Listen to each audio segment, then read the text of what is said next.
they are like, I live with them and they're like, especially my mother's like, she's very vulnerable. Last 2 years she's been with nurses. So I said,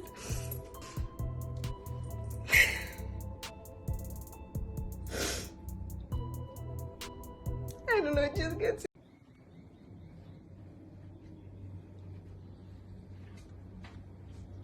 What are you thinking? I don't know. Just trying to concentrate on the camera and see that he gets my focus. After how long are you doing this photo shoot? Oh, photo shoot I do at home, but I do it with my hair that I've bought, which I think is my hair. So what happened? Tell me the story of I called you up for this role in the film Yeah, Signature. it's uncanny. You called me at a time when I'm just getting my infusion and the nurses are standing on me. And I know you're in the USA. So when I see it go Anupam Kher USA number, I was like, he's calling me because it's urgent. You know, because we don't call and chat, hey, what's happening there? Yeah. So I said, let me answer this. So I take it and you start saying that, you know, I want you to do a film. And I say, you know, I would love to do, but can you wait? And you said, no, I can't wait. Why do you want me to wait? And why is there so much noise in your house? And I said, I couldn't lie because all the nurses were around me. So I said, I'm not at home. Where are you?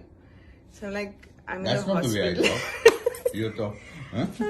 I was nice to you. So, no, surprisingly, ever since I lost my hair, I was getting a lot of calls for, you know, like web series and this and that. And I was like, God, why am I getting calls now when I don't even have hair? So So I didn't tell them. Okay, so you. But with you, I just can't like not tell you that I don't want to do your film. So I said, okay. And you started rattling off the role and he's like, this is, and you like this and you like this and then you have to pay this. And I was like, okay. Are you going to do it? And I was like, yeah, but are you going to do it? So I was like, okay, but I need to talk to you. So then I spoke to you in the night and I told you that, is it okay if I come to the sets with a wig? And you said, why would you come with a wig? And I said that I've lost my hair, I've just gone through treatment.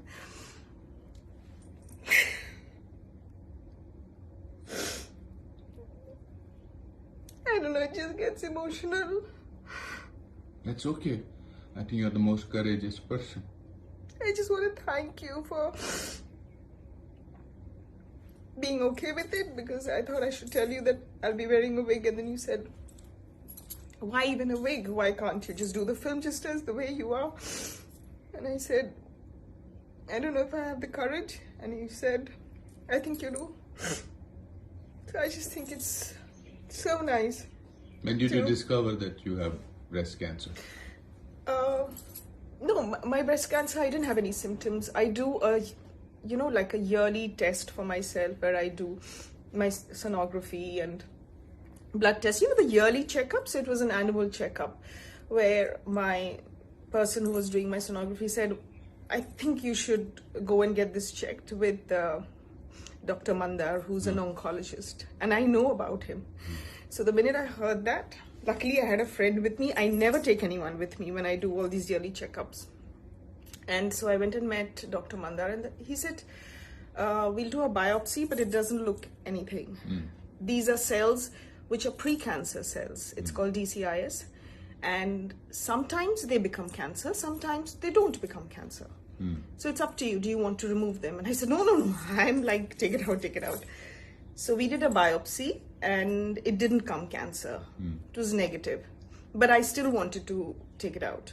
So when we took it out and they did a biopsy of the entire cells that were removed and tissues, they found tiny cell, like a tiny portion of cells that had already become cancer. And so he said that when you were in this surgery, we put a port. So I still have the port here, you know, this raised bit, and then you have these veins which are going in. So they said, we have to give you chemo. And then I started crying. And then my sister was like, it's treatable. Doctors saying it's 100% treatable. You know, these are very, very early cancers. And that's the one thing that, you know, if you catch it early, cancer is treatable. And my sister was like, why are you behaving like a 17th century woman? Why are you crying? I mean, the doctor's like, good news. And you're crying. Well, I think we're just so terrified of the word cancer, which is why I didn't share it with my parents because they're so vulnerable. They are like, I live with them and they're like, Especially my mother's like, she's very vulnerable last 2 years. She's been with nurses. So I said, I just went and told her, Mommy, I have a lump in my breast, so I had it removed. That's why I didn't see you for 10 days. And her blood pressure just went up and down, and she was passing out, and then by the evening we had to take her to the hospital. So What do you feel now? You've shot for 2 days for the film. I feel so good. Yeah. Yeah.